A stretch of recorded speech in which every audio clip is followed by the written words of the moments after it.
Bucin. Pertama kali saya mendengar istilah bucin itu dari pembicaraan dengan anak-anak di rumah. Setelah saya cari di mbah Google, ternyata kata bucin adalah kependekan dari istilah budak cinta.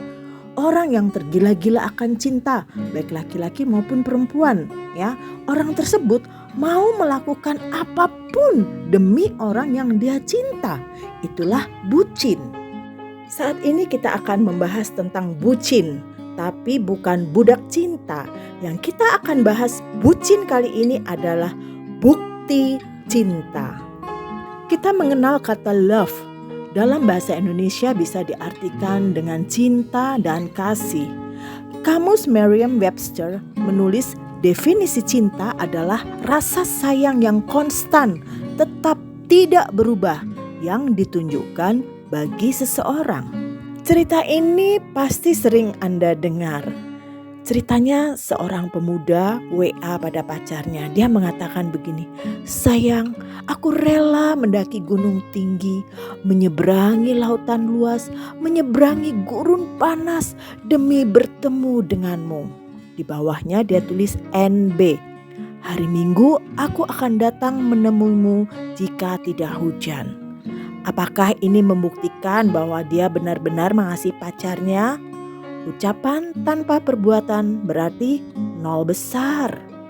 Bicara tentang cinta, saya ingin kita fokus pada dua hal, yaitu cinta dunia dan cinta Yesus. Standarnya pun beda.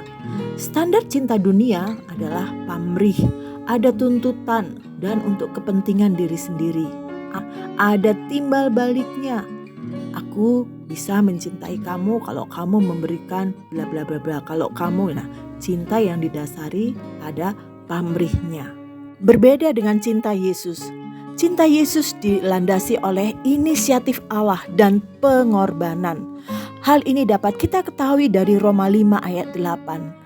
Akan tetapi Allah menunjukkan kasih-Nya kepada kita oleh karena Kristus telah mati untuk kita ketika kita masih berdosa. Atau di dalam 1 Yohanes 3 ayat 16. Demikianlah kita ketahui kasih Kristus, yaitu bahwa Ia telah menyerahkan nyawanya untuk kita. Jadi kita pun wajib menyerahkan nyawa kita untuk saudara-saudara kita. Jika kita melihat standar cinta Yesus, dapat dikatakan bahwa cinta adalah kata kerja. Cinta itu perlu pembuktian, bukan sekedar kata-kata belaka. Allah telah membuktikan cintanya kepada Adam dan Hawa ketika mereka melanggar perintah Allah. Adam dan Hawa ketakutan karena mereka menyadari keberadaan mereka telanjang dan mereka bersembunyi. Allah membuktikan cintanya. Kejadian 3 ayat 9 memberitahu kita, Allah datang dan mencari manusia itu. Allah berkata, "Di manakah engkau?" Kejadian 3 ayat 13 sampai 19 memberitahu kita bahwa Allah tetap memberi hukuman atas pelanggaran yang dilakukan manusia dan istrinya karena ketidaktaatan mereka. Namun Allah tetap menunjukkan cintanya pada manusia dan istrinya dengan membuat pakaian dari kulit binatang untuk manusia dan istrinya itu, dan Allah memakaikannya kepada mereka. Hal ini dapat kita baca di dalam Kejadian 3 ayat 21. Peristiwa Taman Eden inilah yang menyebabkan terputusnya hubungan antara manusia dan Allah. Namun Allah tidak ingin manusia yang diciptakan menurut gambar dan rupa Allah itu binasa dalam hukuman kekal. Dan sekali lagi Allah membuktikan cintanya dalam Yohanes 3 ayat 16. Karena begitu besar kasih Allah akan dunia ini, sehingga Ia telah mengaruniakan anaknya yang tunggal, supaya setiap orang yang percaya kepadanya tidak binasa, melainkan beroleh hidup yang kekal.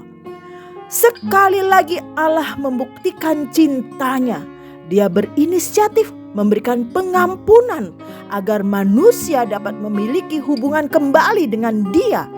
Allah membuktikan cintanya melalui anak tunggalnya.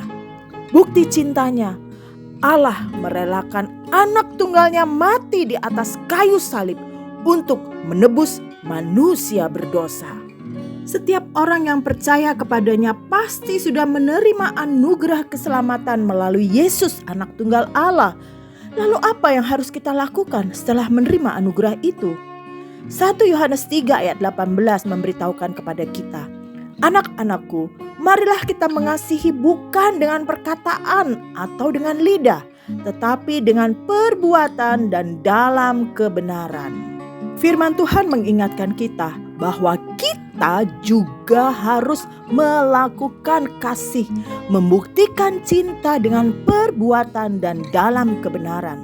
Artinya, melakukan kasih yang didasari oleh kasih Allah. Kasih Allah itu kasih tanpa pamrih, kasih yang tulus, kasih yang rela berkorban, kasih yang tidak memilih-milih. Bahasa kerennya adalah apa? Tidak pilih kasih. Tentu bukanlah hal yang mudah membuktikan cinta pada orang yang membuat kita kesal, membuktikan cinta pada orang yang ngeyel, yang gak punya sopan santun, yang kepala angin ya. Orang kepala angin tuh orang yang bodoh, tidak berakal budi. Tapi kita harus melakukan firman Tuhan ini. Kiranya Roh Kudus menolong kita untuk membuktikan cinta kita pada orang lain. Setidaknya pada orang-orang terdekat kita, seperti pada pasangan kita, anak-anak kita, menantu kita, asisten rumah tangga, dan orang-orang yang ada di sekitar kita. Tuhan menempatkan mereka untuk memproses kita, membuktikan cinta kita.